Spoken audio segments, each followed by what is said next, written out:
So guys, it's Michael. Welcome back to a new video on my YouTube channel. As I noticed that a lot of athletes get their first attempt invalid on the new King of Weighted Showdown competition, I decided to make a video and I want to give you 4 tips that will help you to get valid attempts on competitions and a better performance in those attempts. So definitely stay tuned.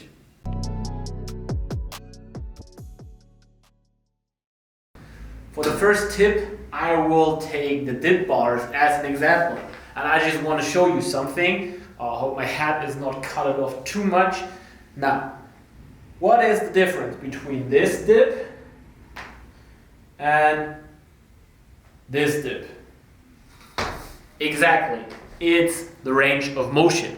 And that is super important because your 1 rep max, so the maximum amount of weight that you can move for a certain lift, is highly range of motion specific.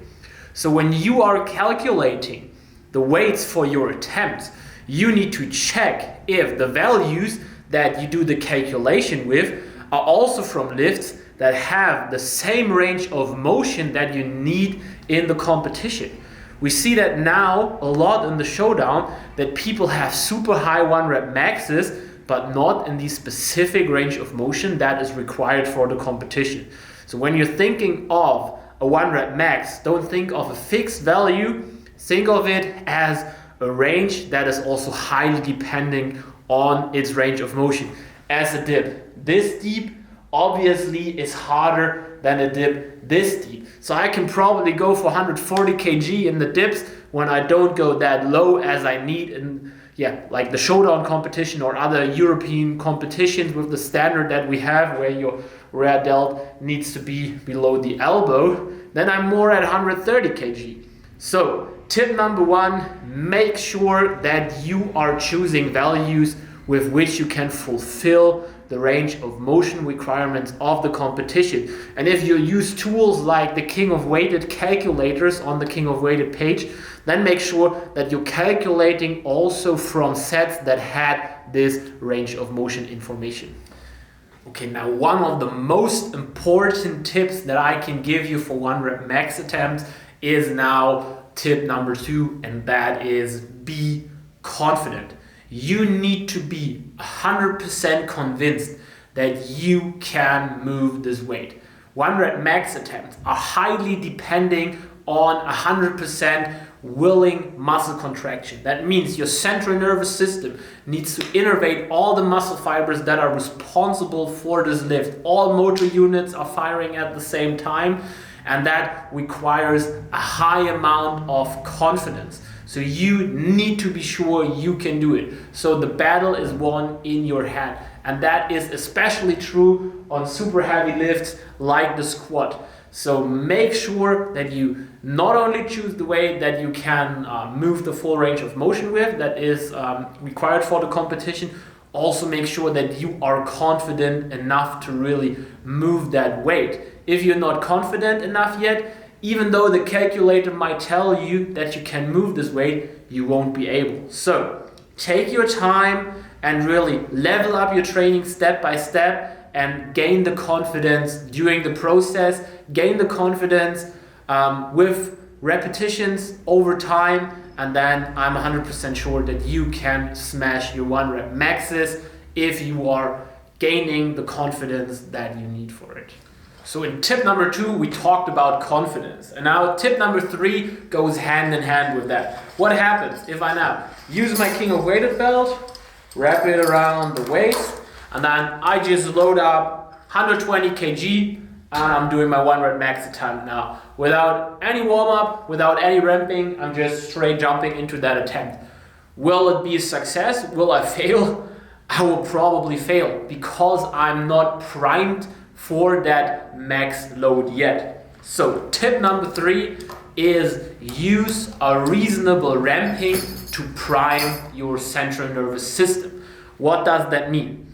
Our body is not able to hit those sub-max loads or even max loads from scratch. You need to prepare it. That means if I'm going for a 120 kg dip, I'm gonna do at least 4 to 5 sets with a progressive increment in weight before to then be able to hit my 1 rep max. And that is because if we don't prime our central nervous system, it is not able to use as much muscle fibers for a certain lift as it needs to really be able to push or pull all the weight. Now you might ask yourself, what is a reasonable ramping? And that is something I cannot tell you from scratch. That is individual, and that depends on how much weight you can move. If you squat 200 kg, you need more ramping sets than if you squat 150. And also you need to experiment a bit with the volume itself, as when you are getting stronger, the ramping process is definitely part of the total volume that you need to consider for your workouts. And that can get a bit tricky. That is why it's super helpful to have a coach that just writes you down the values that you need to do in the ramping and that you need to do in your attempts. That could be me. So just schedule the free call to see if it works out together with me. And yeah, summing that up again, it means for 1 rep max attempts, you need to make sure that you have a reasonable range of motion for the values that you're calculating your weight from, and that you also can move this weight in this range of motion. Tip number 2, have the confidence to also move the weight. And tip number 3, if you have chosen the weights and you can move it in the range of motion, make sure that you're priming your central nervous system and warming up the muscles with a good ramping. Tip number 4 is more a tip that helps you really with the confidence and that helps you with your technique. And that is create habits. If we're looking at the 1 rep max lifts that we have in the calisthenics competitions, which are muscle ups, not in the showdown though, pull-ups or chin-ups, dips and the back squat, it is very important that during your training process you are creating yourself habits that are always the same. That could be the same way of walking out in the squat, the same way of gripping the bars in the dip, the same way of entering in the chin-up. And during your warm-up process, your ramping process, all these steps are exactly the same. And you're creating habits so that even if you're going towards 100% max attempt, everything feels exactly the same. You're confident because you are in your habit. Everything feels nice. You have the perfect setup that you're always using. You have the same walk-in that you're always using. You have the same grip that you're always using. You have the same wrist wraps, equipment, shirt that you're always using. And if you feel like really convenient in your habits, there is also a higher chance that your 1 rep max attempts are successful because you're used to every detail of that lift. And that is why it is super important to create habits and also to stick to them during the whole warm-up and the ramping process. And that is all 4 tips for your next 1 rep max attempt. And if you now want to participate also in a weighted calisthenics competition, no problem. The King of Weighted Showdown is still running until the end of April, so you can max out, submit your attempts, and then participate in your first weighted calisthenics competition. And if you want to be supported during that process from a very experienced coach with a lot of competition experience, then just check out our King of Weighted coaching service. Book your free consulting call here, then we will talk about how we can help you in the best way possible. And then with our guidance, I'm pretty sure you can rank super high in the King of Weighted Showdown. So that's it from my side, guys. See you in the next video.